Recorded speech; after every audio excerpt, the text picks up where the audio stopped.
Westinghouse. Westinghouse Studio One.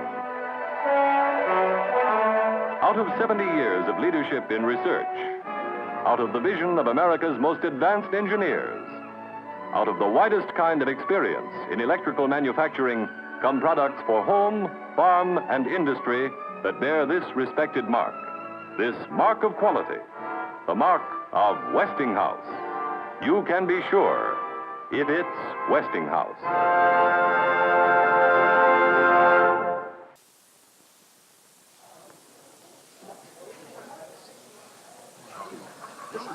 Listen. Oh, yeah. Okay. Talk about that.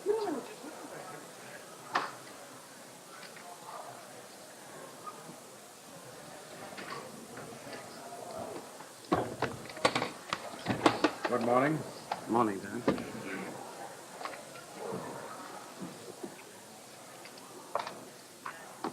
How is he? Scared to death. I thought you were going to drop in with me and say hello. It might have helped him. I didn't know what to say to him, Dan.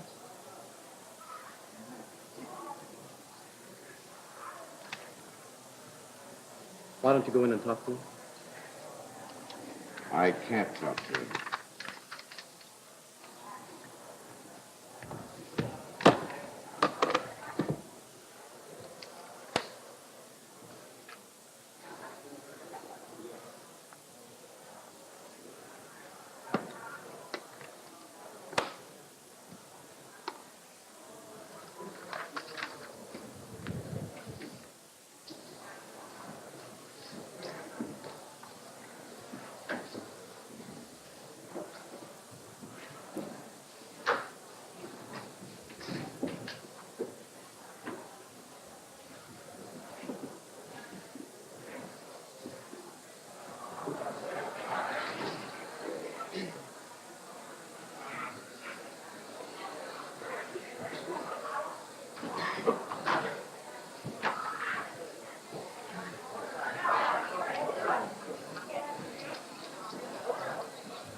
It's 20 after. What's he doing in there?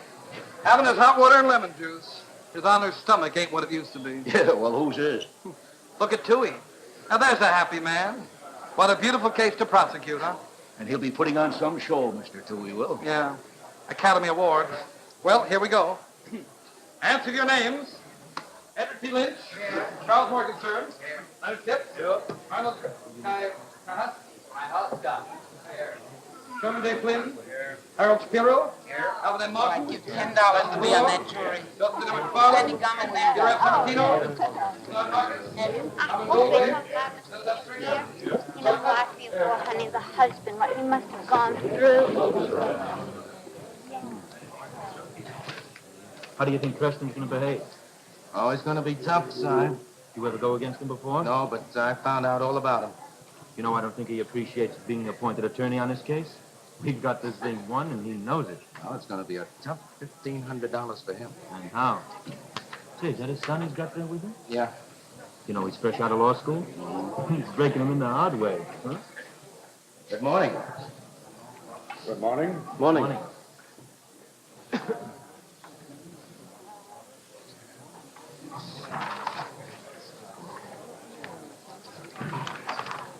Si? That's a beautiful jury. Hey, Betsy, that is gorgeous stuff.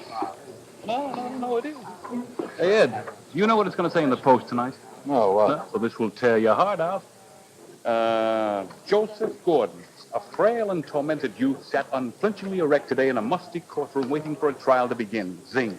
A trial which will almost certainly mean the end of his sad, young life. Zing. Is that a piece of Pulitzer Prize material, or is it not? Huh? Drop dead. This thing won't last 2 days. Toohey will eat that defense lawyer alive. You have the notes to your opening statement? do you think of the jury? I don't know. It's all guesswork. They might be inclined to favor us, and they might not. There's no way of telling. I don't think it's our jury. There's no way of telling.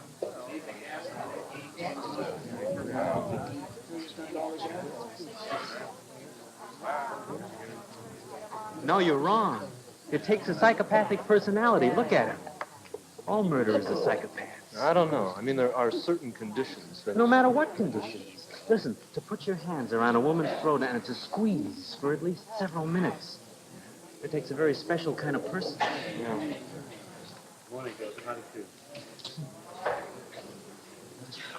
It's all right. Sit back and relax. I won't be very long. Joe, I want you to listen to the district attorney's opening statement very carefully.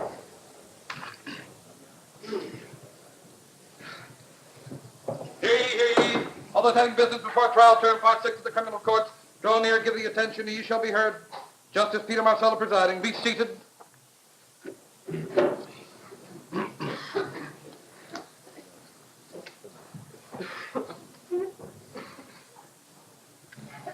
If you gentlemen are ready, Ready, Your Honor? Ready, Your Honor? proceed. May it please the court. Gentlemen, I'm not going to take up your time today with a lengthy opening statement. We have a relatively simple case to try, and the facts, as presented by the witnesses, will more than speak for themselves. We're going to be talking today about what the law calls a felony murder, gentlemen. That's a killing that's done during the commission of felony. And the law also states that a felony murder is a first-degree murder, even though there is no premeditation. Now, I repeat that. No premeditation. For example, if a man is burglarizing a home and kills the owner of that home to prevent an outcry, that person is guilty of first-degree murder. And if Joseph Gordon didn't know that little point of law on the morning of January 7th, 1957, he certainly knows it now. January 7th, 1957. It's a Monday. It's the beginning of the second month of employment for Joseph Gordon as a delivery boy in a butcher shop. Joseph Gordon, whose intimates knew him to be a young man with an insatiable desire for quick and easy money, has had 1 month of work delivering meat to the lush apartments along River Drive. And in that 1 month, has decided to gratify that lust for money by robbing one of these apartments. And so he selects the apartment of Victor Wallach, a prominent psychiatrist. On January 7th, 1957, at approximately 9:45 a.m., he enters the Wallach apartment with a delivery. Now, Harriet Wallach, Victor Wallach's wife and the mother of his 2 young children, is at home alone. And this is the opportunity that Joseph Gordon has been waiting for. He enters the apartment, threatens her, tells her to be quiet. She struggles, she screams, and then coldly and brutally, Joseph Gordon strangles Harriet Wallach to death. And then in peace and in quiet, he proceeds to ransack the apartment. But a moment later, he hears a key in the door. He becomes frightened. Goes to the door, opens it up. And when it does open, he lashes out at Harriet Wallach's maid and knocks her unconscious with just 1 blow. And then flees from the apartment without having had time to steal anything. He is then seen running down the block by Victor Wallach, a man whose wife he has just strangled. And instead of going back to the butcher shop where he works, he goes home, where he is, of course, arrested a short time later. And why does he go home? Well, gentlemen, he says he had a headache. A headache. Look at him, gentlemen. I want you gentlemen to just look at him. Does he look back at you? He does not. You know why? Because he knows that each and every one of you will see guilt written right in his face. As he sits in this courtroom, Joseph Gordon knows in his heart that he murdered Harriet Wallach in cold blood. And by the time we're through here, gentlemen, you will know it too. You will not guess it. You will not imagine it.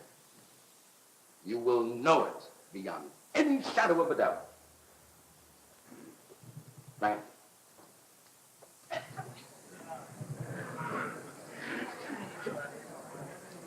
Beautiful.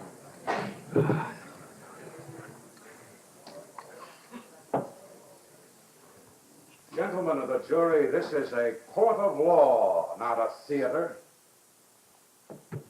You can't be asked to judge a case before you've heard it. The witnesses haven't appeared. The facts are not yet in. The prosecution will attempt to prove through its witnesses that Joseph Gordon is a murderer. Yet none of these witnesses saw Harriet Wallach being murdered, nor was any one of them in a position to get more than a brief glimpse of one man whom they say was responsible for Harriet Wallach's death. We therefore have these conditions before us. The witnesses saw someone, yet no one can prove that the someone they saw was the murderer. And further, they themselves were only able to see that someone for a brief second. Let me ask you this. No one disputes the fact that Joseph Gordon is a man of average intelligence. Now, supposing each one of you, also men of average intelligence, decided that you needed a lot of money in a hurry. As delivery boys for stores which service neighborhood customers, would you attempt to steal from people to whom you are making a delivery at the time of delivery? Wouldn't that be an idiotic thing to do? You'd be known to have been sent to this particular apartment. You'd have been seen entering it. You'd have absolutely no chance of getting away with your crime. No man of average intelligence would attempt to commit a robbery in this manner. And the dramatic attempts of the district attorney to prove otherwise must not in any way affect you. You're not dealing with guesswork, probabilities, or possibilities. You're dealing with facts. I urge you to listen and to think. Thank you, Judge.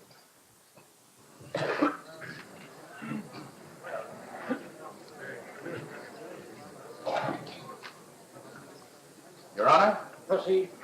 Dr. Horace Bell.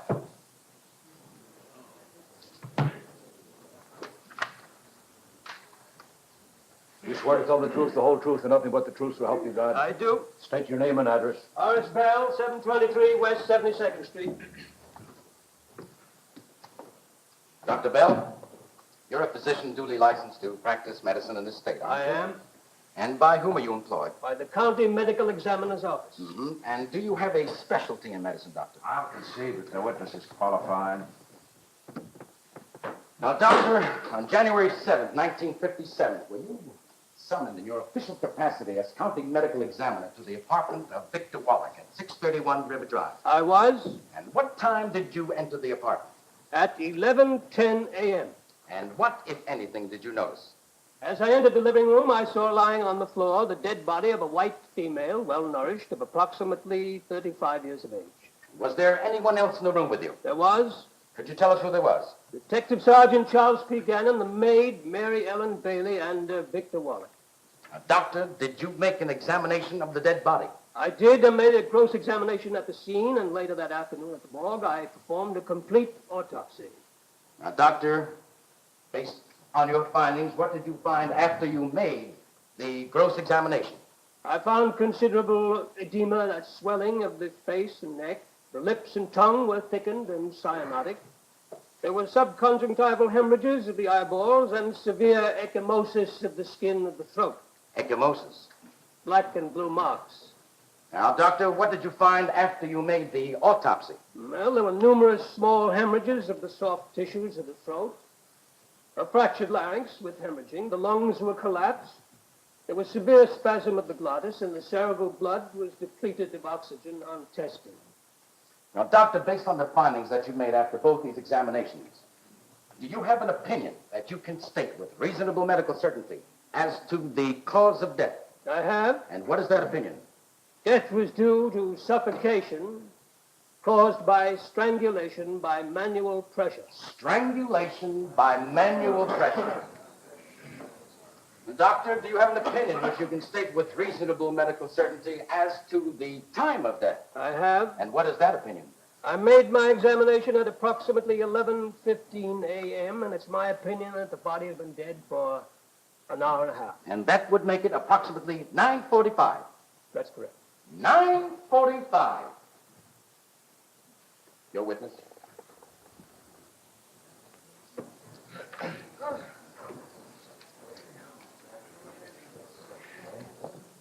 Dr. Bell, medicine is not an exact science, isn't that correct? Correct. As a matter of fact, you doctors refer to it as an art rather than a science, do you not? We do, although we employ scientific methods. You use science to gather your data, but your conclusions are your own evaluations, isn't that so? Yes. And therefore subject to human error. Well, I wouldn't say that. You made mistakes in your time, haven't you, Doctor? Yes, I have. Don't we all? Tell me how you normally arrive at an estimation of the time of death. Well, there are three signs we look for. One, a lowering of the body temperature. Two, rigor mortis, which normally begins in the lower jaw. And three, post-mortem lividity. That's the reaction of still blood to gravity. Now, the deductions we can make from these conditions leads us to a pretty accurate estimate of the time of death, especially if we arrive on the scene quickly. A pretty accurate estimate, Yes. but not exact. No, there's almost no You way. said death occurred at 9:45 a.m. I said approximately. What do you mean, approximately? Give or take 10 minutes. So you say death occurred between 9:35 and 9:55? Well, yes, that's about it. That's about it. But it could have been give or take 15 minutes, couldn't it? Yes, it could have. So now you say death occurred between 9:30 and 10 o'clock. As a matter of fact, it could have been give or take a half an hour, couldn't it, Doctor? Oh, no, I'm almost certain it could not have been that. Almost? Well, absolutely. But you said almost. Well, what I actually meant to No say further was questions.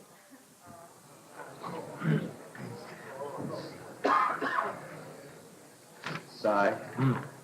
Is that detective in the room? Yeah, he's right back there. Good. I want to talk to him before he gets on the stand. Okay. Your Honor, I will make a request for a short recess. All right. It'll take 15 minutes. I'll get it.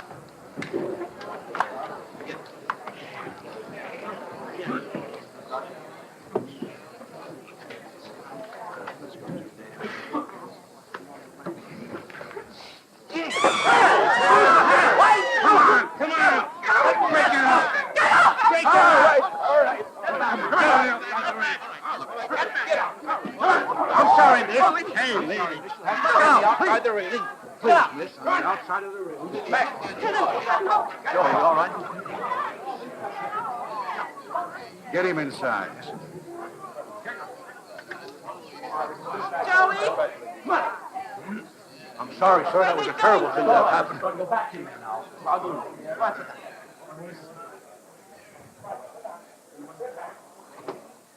Dad, aren't you coming in?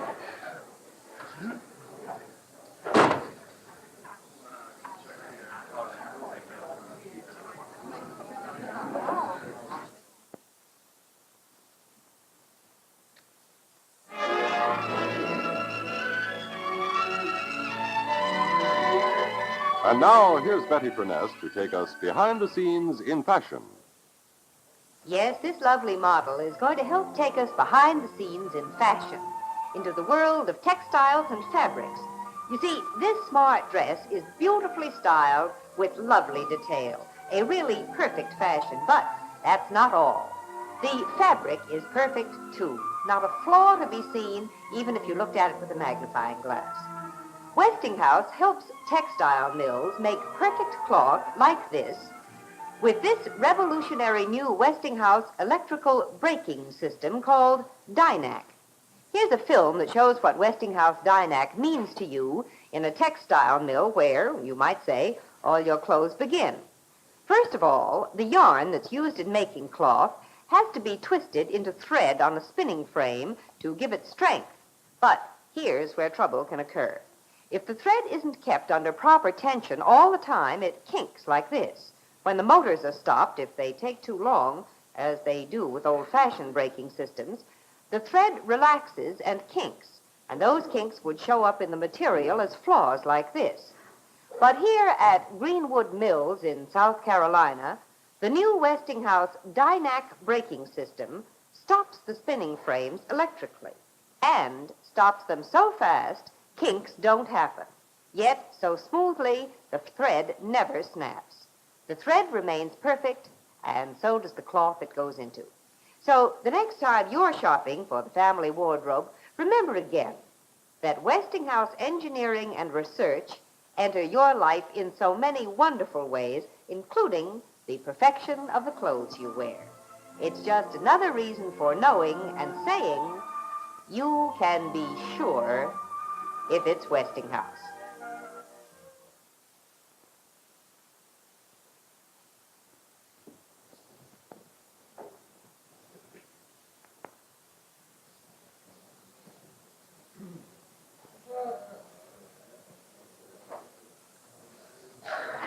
Okay. He's a pretty good hitter. You want the doctor to come in? It looks all right. How do you feel? I feel all right. Yeah, well, maybe I'll get you some aspirin or something. Oh, listen, I'm sorry about that. I mean, he just came out of nowhere, that guy. What a surprising thing, right in the courtroom like that.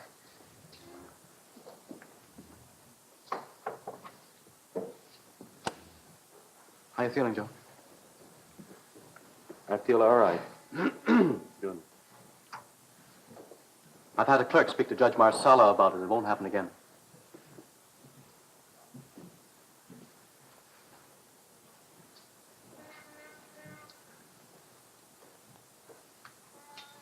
Joe, there are a few things we could go over again. Now, is there any way you can fix the time you made the meat delivery of the wallet compartment? No. What time do you think it was? I told you. I don't know. Or perhaps you saw somebody on the street. I've told you 20 times. I had a headache, and I was sick to my stomach. Your mouth is bleeding. We're trying to help. I know. Now, when you brought the delivery up in the elevator, what did you do? I told you. I rang the bell. She opened the back door, and I handed her the package. Don't you usually ring the bell, leave the delivery leaning against the door, and get back into the elevator? Yeah, that's what I do. Why did you wait? I told you. I thought maybe I could get a tip. I see. And then you came back down in the elevator? Yeah. But the elevator man says you didn't. That's what he said. What do you want from me? Huh? I came down in the elevator. Then what did you do? I got on the subway, and I went home. Why didn't you call the butcher shop and tell them you were sick? I was too sick to call. What do you take for your headaches, Joe? I told you. Codeine. Do you have any at home? Yeah. Where do you keep it? Next to my bed. Did you take any when you got home? Yeah, how many more times are you going to ask me? I'm asking you because you might have forgotten something important. I didn't forget nothing. No need to raise your voice. Something the matter? No, everything's okay. Now, look, I want to wash more... my face.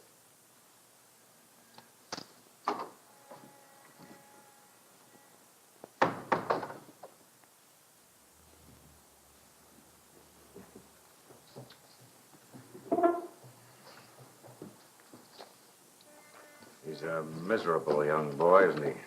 Well, I guess he's pretty scared. I can't stand him. Well, you don't have to like him. It'd help me.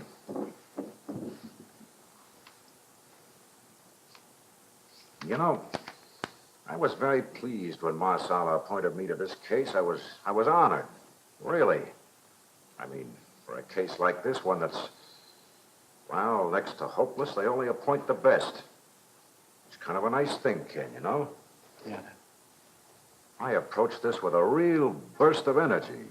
It's something kind of rare for me these days. Your mother even remarked about it. I mean, it's marvelous at my age to have a sudden burst of speed. And I met this Joseph Gordon. Well, he's such a gross human being.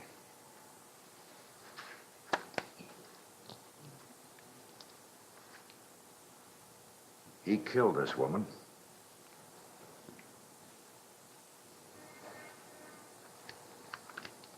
Oh, now, wait a minute. There isn't a question in my mind. He's guilty. And every single piece of evidence that's going to be presented in that courtroom says he is. He's no murderer. I can't base it on any evidence or anything. Just something I feel. And the way he sits there. You don't know what you're talking about, boy. You've got a lot to learn. Just let me worry about it. Just a minute. Doesn't make any difference whether he's guilty. He's entitled to I know a what few he's things. entitled to. He's entitled to a good defense, and that's what I'm giving him, because that's my job. But I want to tell you this.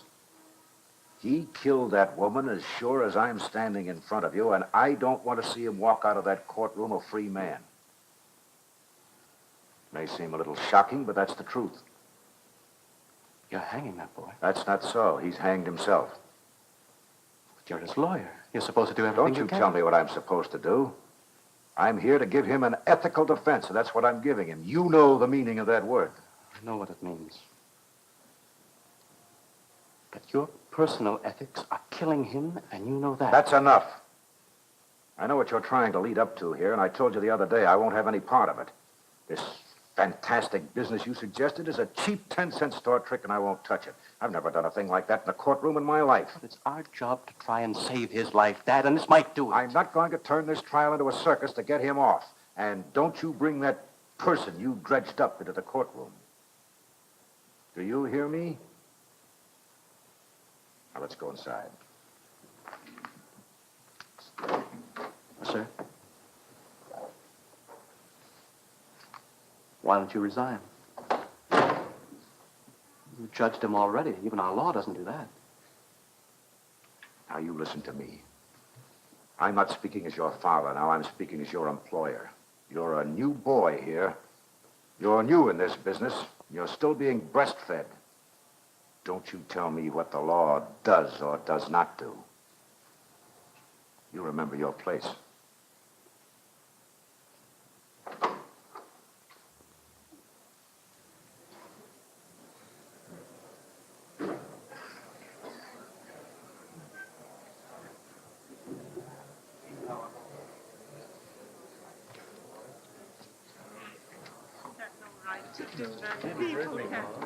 People can't just hit when they feel It's all right. They get you a doctor. Why don't they get you a doctor when you're hurt? You're not as good as them. Please. If it was you hit him, they'd have 10 doctors. If you don't turn your back, Joey. Victor Wallop. Victor Wallop, come forward to the bench.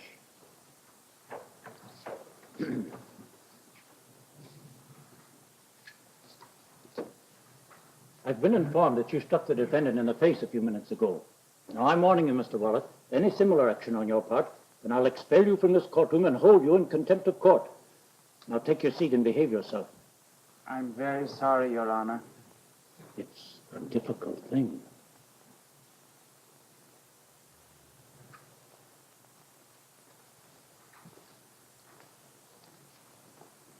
Call the next witness. James Seeley.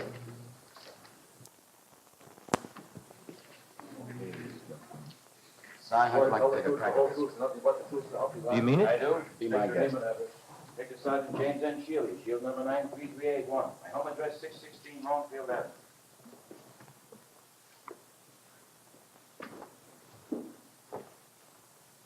Sergeant Shealy, you're attached to the 64th Detective Squad in this city. I am?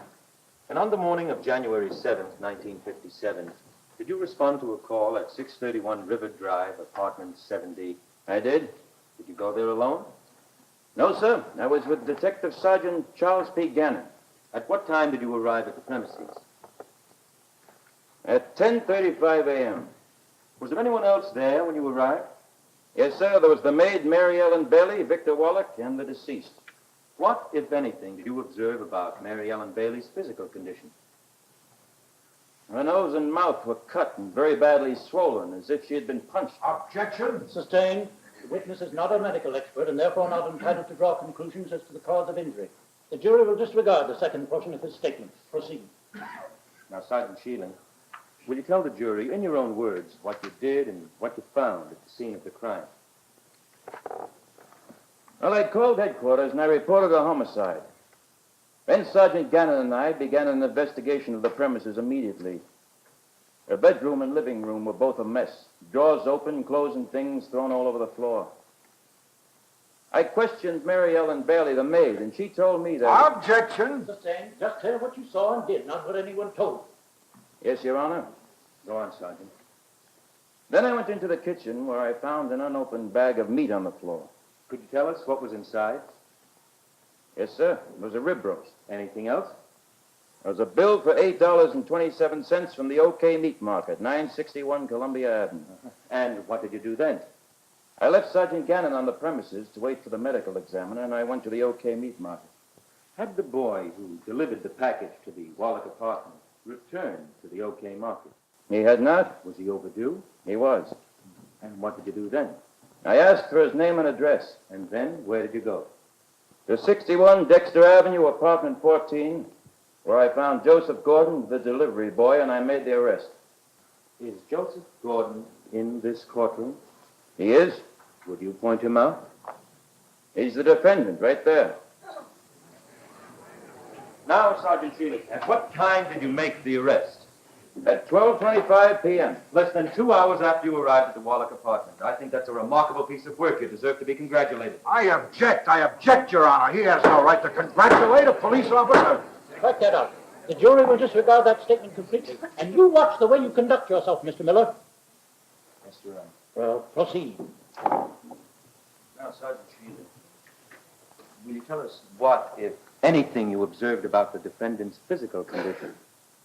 Well, the knuckles of his right hand were bruised and swollen. The knuckles of his right hand were bruised and swollen. Anything else? Yes, sir, he was agitated. He was very agitated, and he was sweating. Was it warm in the apartment? No, sir, it was cold. Did the defendant say anything to you? Yes, sir. He yelled 3 or 4 times. I can't stand it anymore. This is the end. I was yelling about my headache, you dirty stinking liar. I was yelling about my headache. Tell him! Tell him! I never killed no one. What are you doing to me? I had a headache. I don't have to tell you, Mr. Gordon, not to do that again. Proceed. Your witness.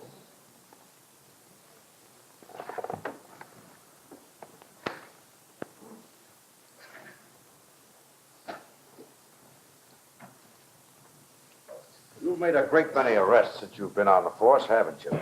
I have? How many? Well, I don't know the exact number. 100?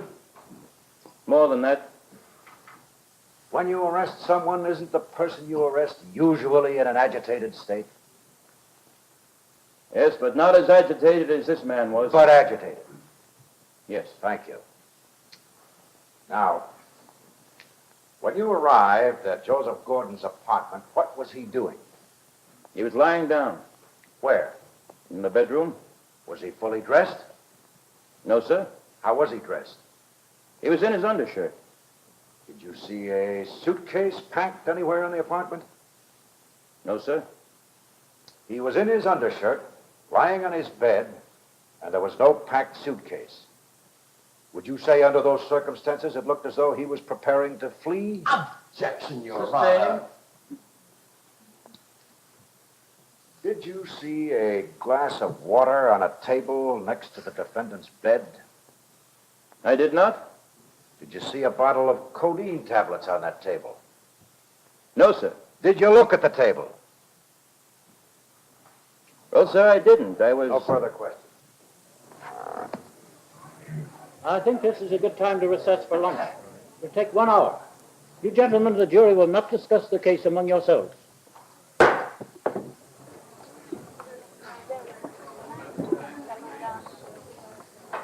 Now, this Preston isn't bad. Sure he isn't bad, but what does he prove? If I strangled that dame, I'd have a headache myself. Right, doll? Bring your head this way.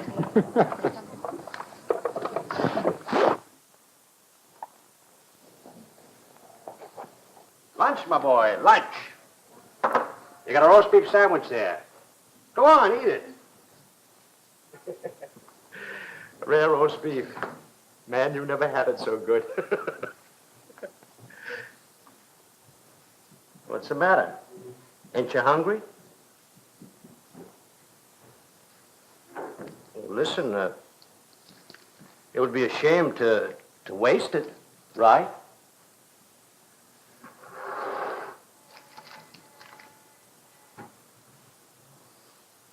Not bad.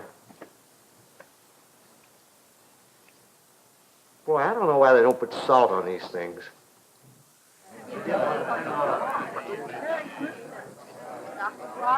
I'm Betsy Fuller of the Post. I wanted to lodge a comment on that thing this morning.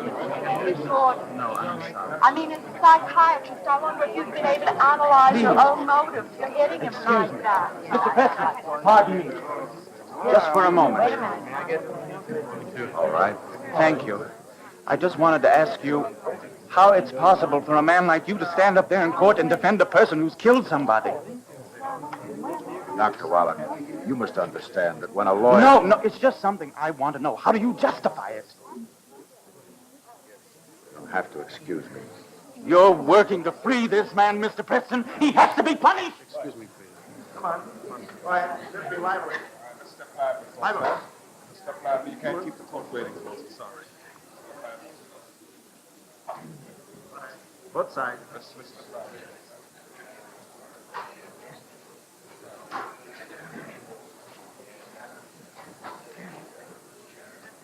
You swear to tell the truth, the whole truth, and nothing but the truth, so help you God? I do. State your name and address. Peter D'Agostino, 111 Yorktown Avenue.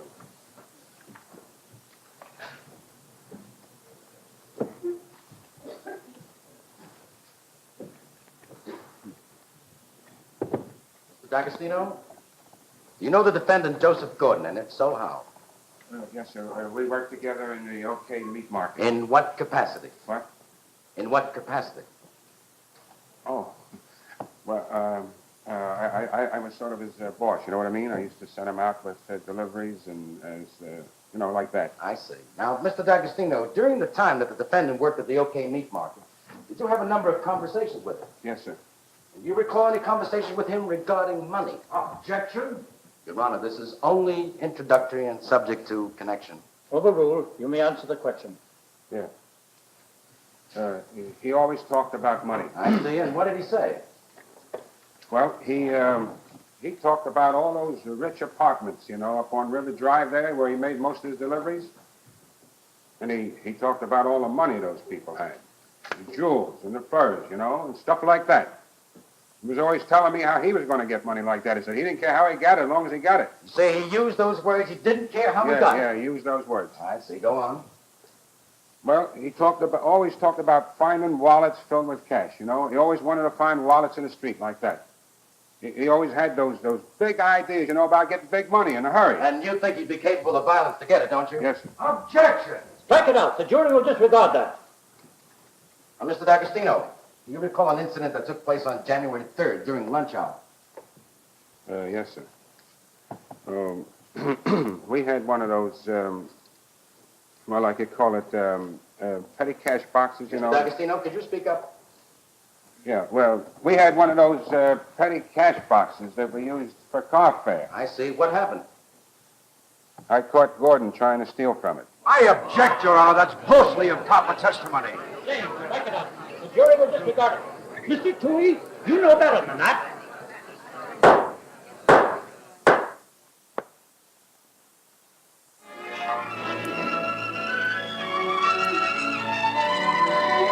And now we turn to Betty Furness and Who's Pushing the Hockey Puck?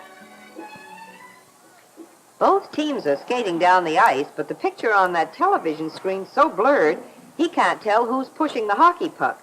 All he knows is who's losing the game. He is. Well, there's probably nothing he can do to see that game better, because if you get a fuzzy picture that doesn't have good detail, chances are your television just isn't built to receive the whole picture. But now, with 1957 Westinghouse broadband television, you actually get 22% more detail than sets without this feature. Let me show you a comparison. Let's say that this is the picture that you receive on an ordinary narrowband television set. There's not enough detail. Well, here's how different the picture is with Westinghouse broadband reception. Yes, that's the way the pictures compare, and here's the reason. You see, every television set gets the same signal from the station, but some sets with only narrow-band reception simply aren't built to reproduce the full detail. So the picture is blurred and fuzzy. And here you see how Westinghouse broadband television is engineered to reproduce the full signal and give you full detail. Yes, Westinghouse broadband television actually gives you 22% more detail than sets without this feature. And Westinghouse brings you so many other new features. Well, for instance, give this bar a light touch. New push bar power tuning moves from one operating channel to another until you find the program you want. See the latest 1957 Westinghouse television sets, portables, consoles, and table models, all with new Westinghouse broadband reception. Prices start at $129.95 at your dealers now. And remember, you can be sure if it's Westinghouse.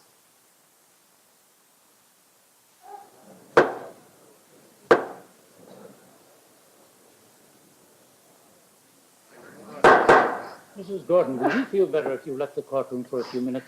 No, no. Well, please try to control yourself. Proceed, Mr. Toohey.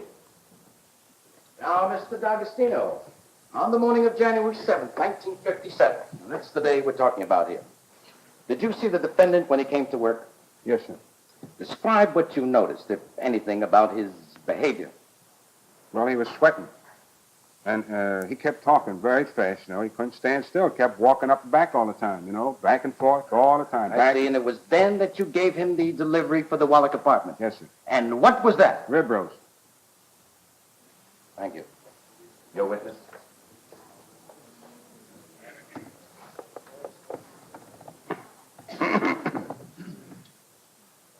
Now, Mr. D'Agostino, on the morning of January 7th, before Joseph Gordon went out on his first delivery, didn't you send him into the icebox for a side of beef? Yeah, I did. And didn't he tell you when he came out of the icebox that he'd hurt his hand while he was in there? Well, I don't remember that. You don't remember? No, I don't remember that. You're under oath, you know. Yeah, I know. How many delivery boys did you have working at the store since you were there? Oh, I don't know, 9 or 10, maybe more. They come and go, you know. Are they usually from poor families? Oh, sure. And as a matter of fact, they're all pretty impressed by the wealth displayed in the River Drive apartments, aren't they? Well, yeah, I guess so. And they talk about those apartments, about the jewels and the furs and the fine furniture and the servants and things like that? Yeah, they talk about it. Is there anything unusual about that? No. Doesn't mean they're all thieves and murderers, does it? Oh, yes. Withdrawn. Did you ever have daydreams about inheriting a lot of money from a rich relative? Oh, sure, everybody has. Well, did you ever have daydreams about winning a lot of money on one of those big television programs? Yeah, I guess so. And as a matter of fact, you've even had daydreams about finding wallets filled with cash, haven't you? Yeah, but that was when I was a kid. How old do you think Joseph Gordon is? Oh, I'd say he's about 21 or 22. No further questions.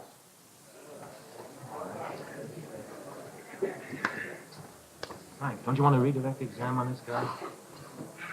I mean, don't you think we should No, re-emphasize... sir, I don't think we've been hurt there. Okay. We thought we'd be wanted out of D'Agostino. Did you watch the jury during the cross? No. Believe me. Now, watch the defense on this one.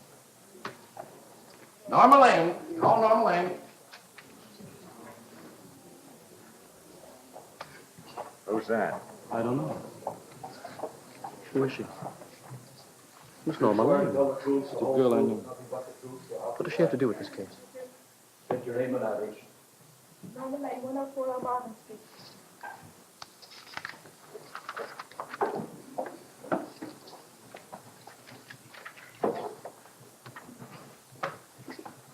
How old are you, Norma? 19. You work as a counter girl at the Barclay cafeteria in this city, don't you? Yes, sir. For how long? For 1 year. Norma, do you know the defendant, Joseph Gordon? And if so, for how long? Yes, for 3 years. Norma, could you speak up, please? Yes, for 3 years. Norma, there's no need to be nervous here. You can just sit there and just relax.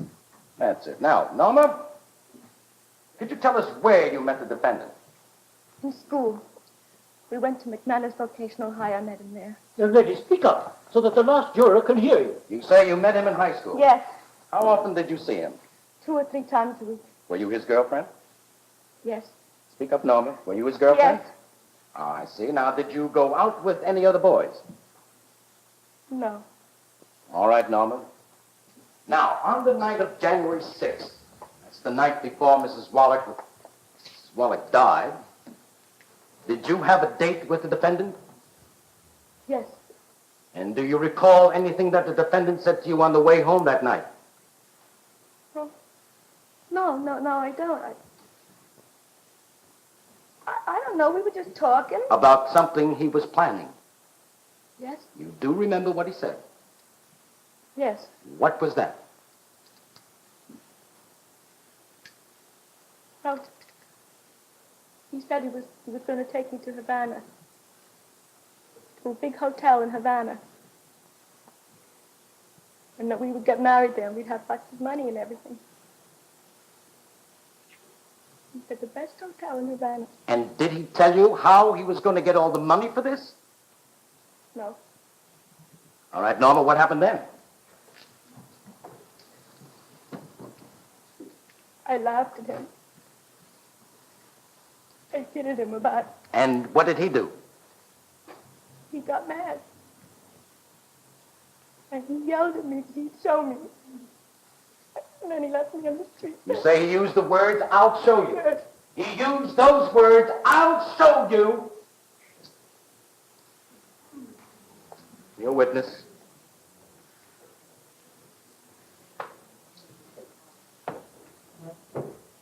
If Your Honor, please, the defense requests a short recess. We'll take 10 minutes. Bring him in the chamber. Okay. Boy, that's a pretty good-looking tomato you got there, you know that? Let's go, pal.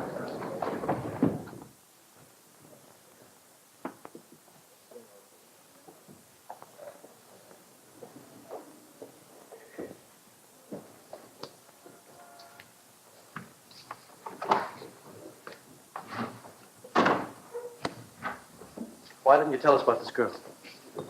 Don't know. We have to know these things. We can't afford surprises. She might have hurt you very badly. You don't have to tell me that. Were you going to marry her? I don't know. Did you ever talk about marriage? Yeah. Often? Yeah? Did you ever have another girl? No. Is there anything more that you want to tell us about? No, I said I told you everything. Look, Joe, we're trying to help you. Why are you behaving this way? You think I killed that woman? I never said that. You don't have to. Mrs. Gordon.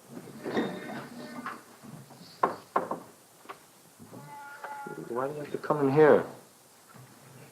He asked me to. Well, I want you to go home. Go home? Joe, I can't go home. Well, it don't help me sitting there like that, Ma. Helps me.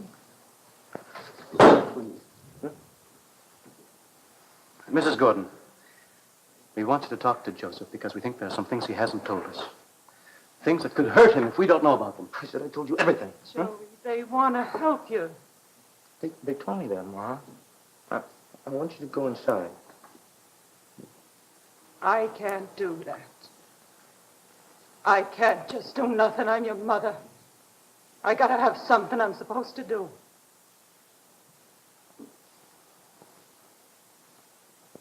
Joey, you do what they say. Now you hear? You hear me? You hear me? Okay.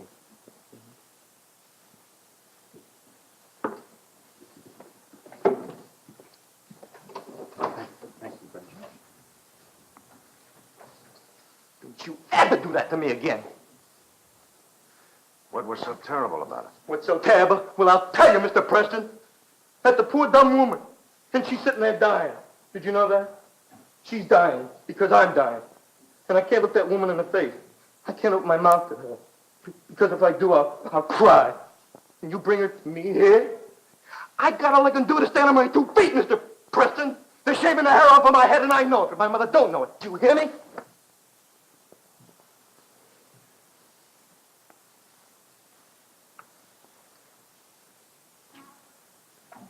Joseph, tell me the truth. Please.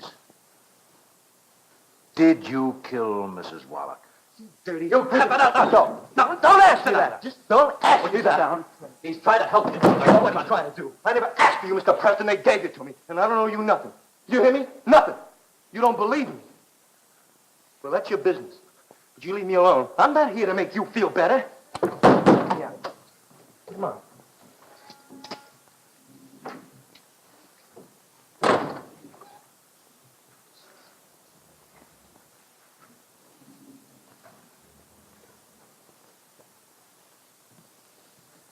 Well, I guess it's time to go.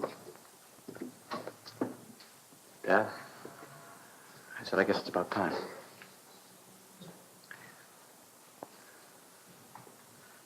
He hasn't got a chance, has he? No, he hasn't. All right. I want to bring my man into court tomorrow morning. You do, and I'll throw him out. Now, I don't want to hear any more about this. Dad, will you listen to me, please? Dad, will you listen to me just for one...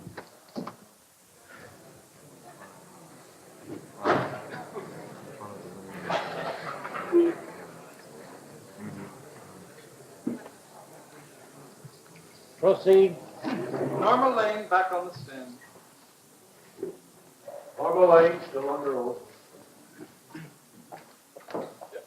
Well, when am I going to learn not to have chow mein for lunch? I got some heartburn. I can... No. May we proceed now, Mr. Preston?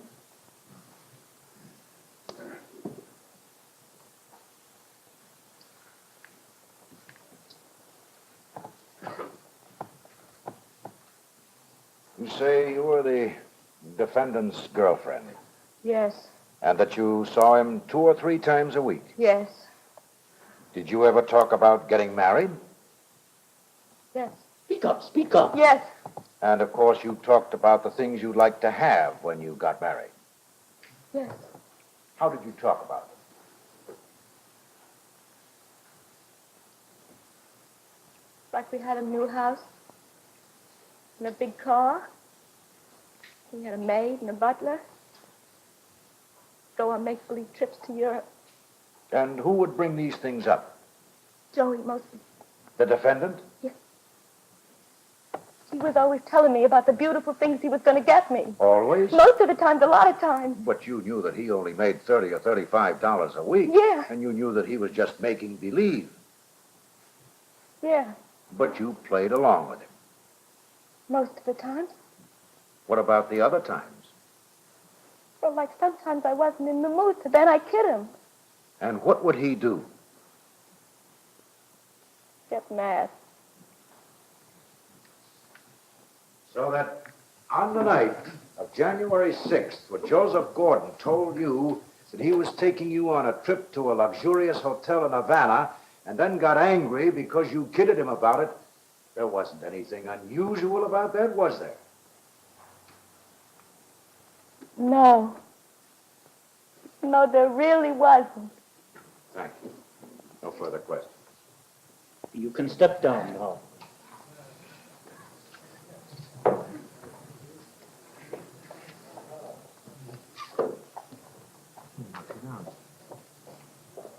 All right, the party's over. Mary Ellen Bailey?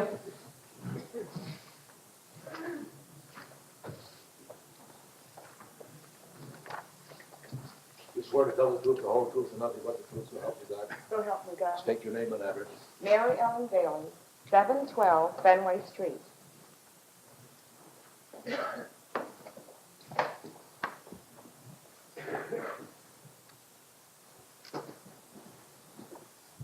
Mrs. Bailey? On January 7th, for whom are you working? Dr. and Mrs. Victor Wallace. At what address? 631 River Drive. And what was your job? I was the maid. The maid. And at what time did you arrive at work that morning? 5 minutes to 10. 5 minutes to 10. And through what door did you enter the apartment? Through the front door. I have my own key. And what, if anything, happened as you entered? Well, as I opened the door, there was a man standing there. He punched me in my face, knocked me unconscious. And did you see that man's face? Oh, yes, sir. Is that man in this courtroom? Yes, sir. Can you point him out? That's him, right over there. Indicating the defendant, Joseph Gordon. Oh, my God. There will be order in I swear to God, it's not true. What? It's not true. There will I be swear order to in God. this courtroom. It's not true. It's not true. Not true? Swear to God. We'll recess until tomorrow morning at 10:30. You gentlemen of the jury realize that you're under oath. I must caution you not to talk about this case, either among yourselves or with anyone else, or to form any opinions until you have heard all the testimony.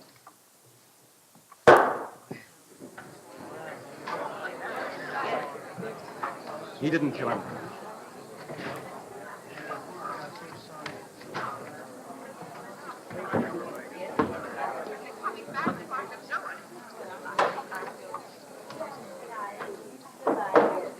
You've just seen part one of The Defender, written by Reginald Rose. Be sure to see the dramatic climax next week when Studio One presents part two of The Defender.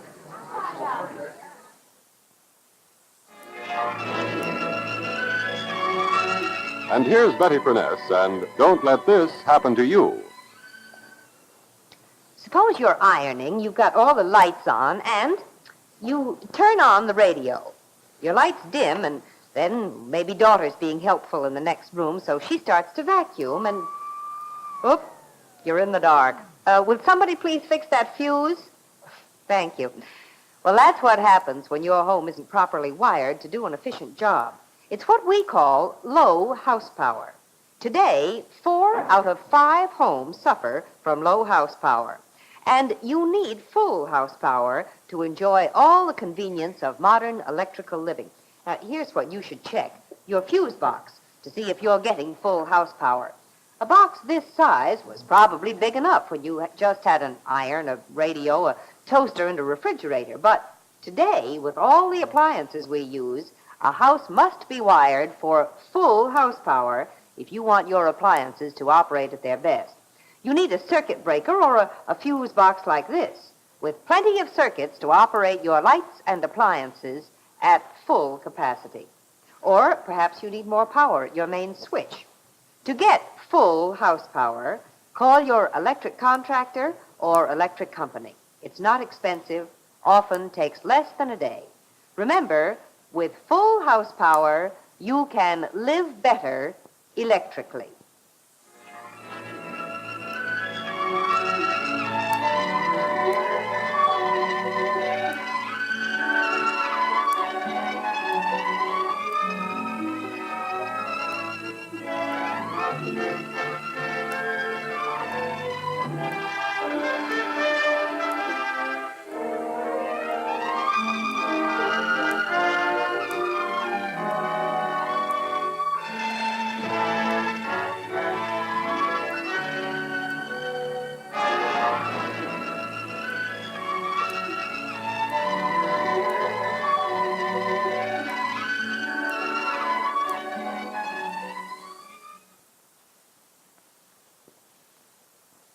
All ironing's faster, easier with the Westinghouse steam and dry iron. Others give you only a few steam vents. The Westinghouse, 15. You get more steam over a wider area. For dry ironing, just turn this dial. Get this Westinghouse 2-in-1 iron, only $16.95.